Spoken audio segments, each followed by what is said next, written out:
2024 was a great year for reading. I think I got about 50 books done, almost 17,000 pages. It was a lot of fun. I read such a wide variety of books, probably one of the better years of reading that I've had, but I decided, even though it's a little late in January, that I want to make a top 5 list of the top 5 books that I read in the year 2024. So it was hard, but I narrowed it down.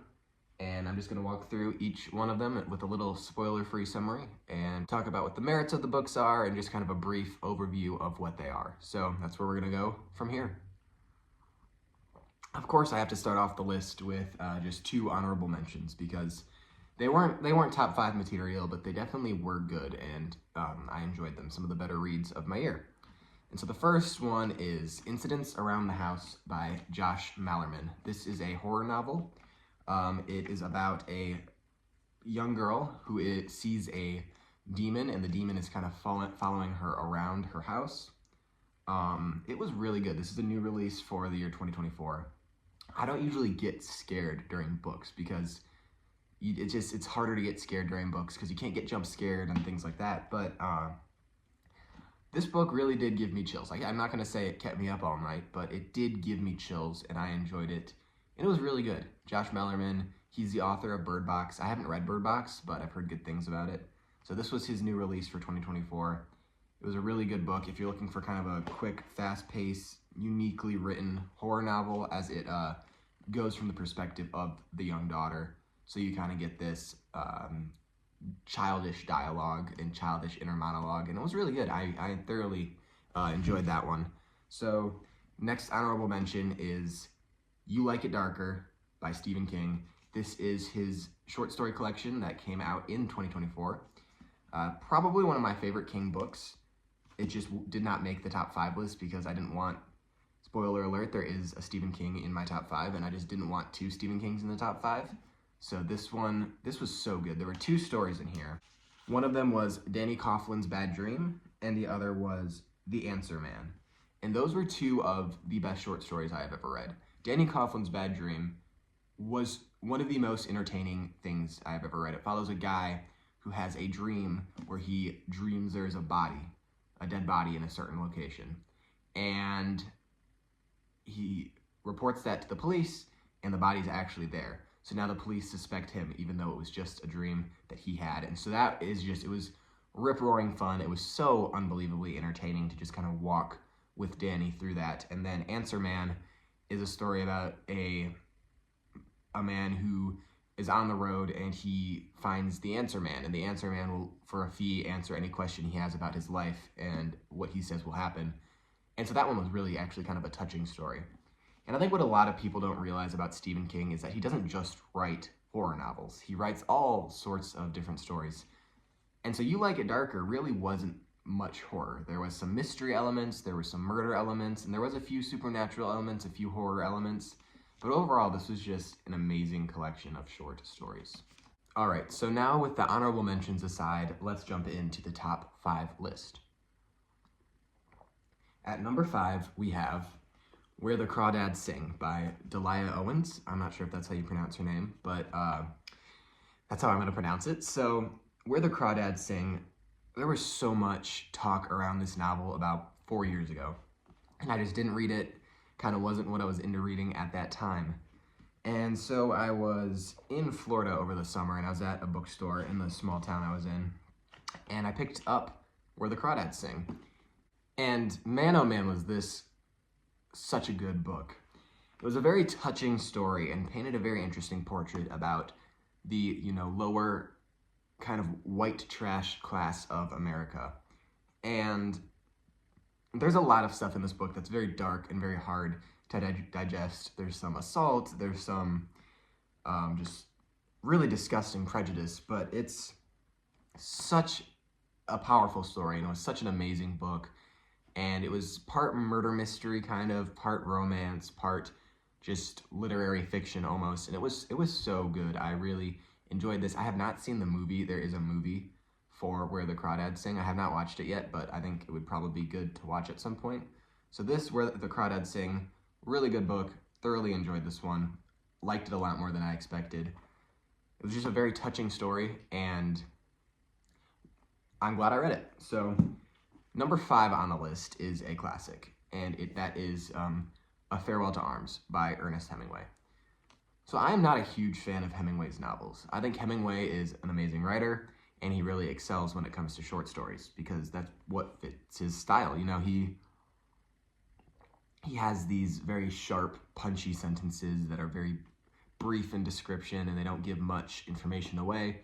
And that works really well in his short stories, the Nick Adams stories, and just his other short stories. But that does not usually carry over so well to his novels. The few novels of Hemingway I've read have been all right, and they've just been kind of, okay, well, he's dragging on this part a little bit here, which you wouldn't think with Hemingway. All that aside, though, A Farewell to Arms was actually a good novel. I read this one over the summer, and it details a soldier during World War I and his love story. And it's kind of a heartbreaking novel. I'm not going to give any spoilers away, but it's a very bleak novel. And it shows that war is bleak. It shows the pain of war. It shows the way that war impacts people and lovers and families. And I thought that was a very beautiful picture because we still have war books obviously coming out, but there are not as many good fiction books being written by people who were actually not necessarily fighting the war, because Hemingway drove an ambulance, but people who were actually at the battleground. And I think that's one of the things that kind of disillusions people with certain fiction books now, because authors don't live adventurous lives the way they used to. I mean, Hemingway, he was a big game hunter, he was a war correspondent, he was an ambulance driver, he was a bullfighter, he did all these things, and for all of his flaws, his lived experiences makes his novels so much more poignant. And so A Farewell to Arms was number 4 on my list. It was very good, very sad, but I'm grateful that I read this one. All right, so now we are in the top 3 books of 2024.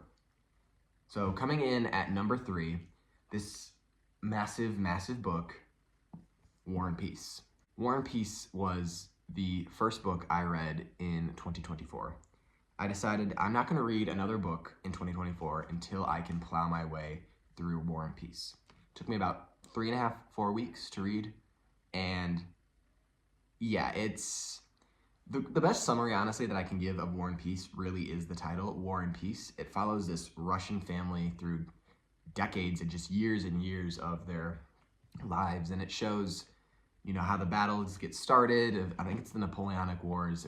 Obviously it's been a year since I read it, but the Napoleonic Wars, and you just meet all of these characters, and there's love stories, and there's, you know, family drama, and it was good. Honestly, it was good. I didn't expect to say that. I expected to finish it and say I would never pick this up again. But I can't say that because I would see myself picking this up again in, 10 years and enjoying it. Half of it, honestly, is philosophy. It's very philosophical.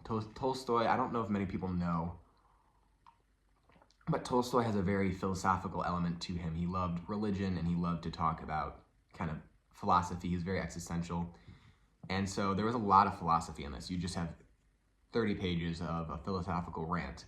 And I personally enjoyed that. That might be a turnoff for some people, but I personally really enjoyed that about this book. So, and it also talked about the bias of history.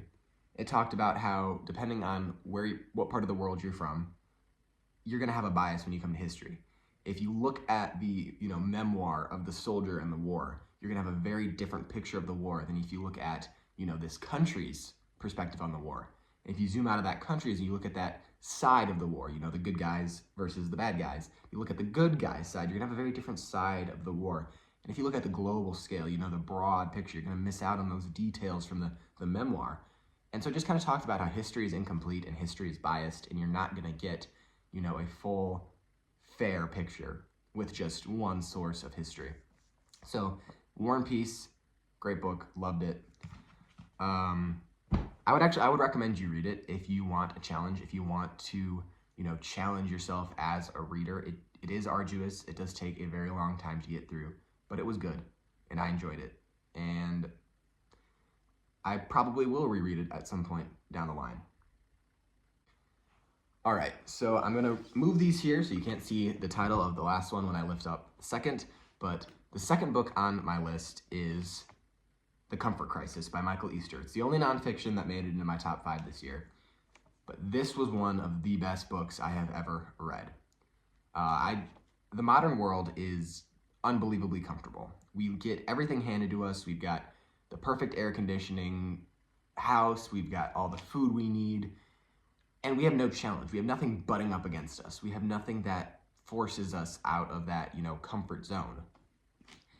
The Comfort Crisis talks about that, talks about how to address that. It talks about the health problems that arise from just being too comfortable in modern society. And this one really shaped my life because as you'll find out probably as this channel goes on, I'm a big outdoors guy. I love to spend time outside, whether that's fishing or hiking. I just love to be outside. I feel like being outside just gives me all the inspiration I need because I'm also a writer, so I need to soak in this world in order to actually produce something worth reading on the page. So going outside helps with that. But The Comfort Crisis talks a lot about going outside. It was a really amazing nonfiction book. Michael Easter, the author, has another book out called Scarcity Brain. I have not read that. Hopefully I'll get to that one this year. But The Comfort Crisis by Michael Easter, second best book I read this year. Absolutely loved it. 5 out of 5. Cannot recommend this one enough. It really will shift your perspective on how you view kind of modernity in general. So finally, the final book that I read in 2024, well, not the final book, the best book that I read in 2024 is also my favorite fiction book that I have ever read in my entire life. And it has been a book that I have wanted to read for a long time, and I just finally got around to it.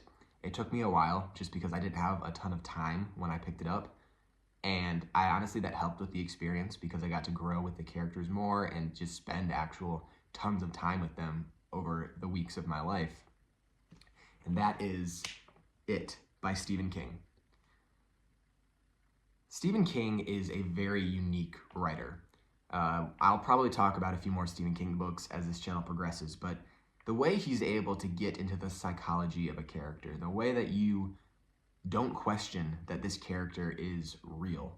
You just know that this character that you're reading about, this character is, a real person. And the town of Derry, Maine is real. Like you don't question it because of the level of depth and detail and realism that he includes in his novel.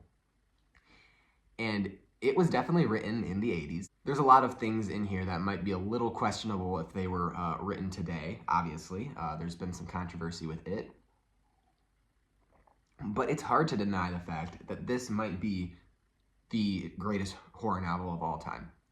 Stephen King was tired of getting pigeonholed, and he was tired of being known as a horror writer, because Stephen King doesn't just write horror, as I said in the beginning of the video. And so he said, I'm going to write a book in which I have all the monsters, the werewolves, the vampires, the clowns. I'm going to write one book that has it all, and that's going to be my final horror novel. Obviously, it was not his final horror novel, but it produced it. And the sweeping drama and narrative of it, the way that you just get to know these characters, these kids, and the way that you get to see their transition from adulthood to childhood, or from childhood to adulthood, because for those of you who don't know, it is dual timeline, and it just kind of randomly switches, so you might flip a page, and it's 27 years in the future, but it switches between a group of kids when they're, 11, 12 years old, and then a group of kids 27 or 28 years later, and just kind of walks through their lives, walks through what's happening with them, and it really was such an enjoyable read. The level of information you get on these characters and the descriptions. I think I know Derry, Maine better than the town that I actually live in. So this was a fantastic, fantastic book. I hope you guys all, at some point in your life, if you're into this kind of thing, it is a horror novel. I know that turns some people off, but it was good. I really thoroughly enjoyed this novel and getting to spend all those weeks with the characters. So there you have it. That is my top 5 list of 2024. Thank you for sticking with me and listening to me talk on about the different books I read. I'm excited to talk to you guys again. I will be posting a video every Sunday, so I will see you guys next week. If you want to connect with me, my Instagram is @thelondonjbaker, or you can drop a comment. I try to respond to all the comments. And again, thank you guys for watching, and we will talk soon.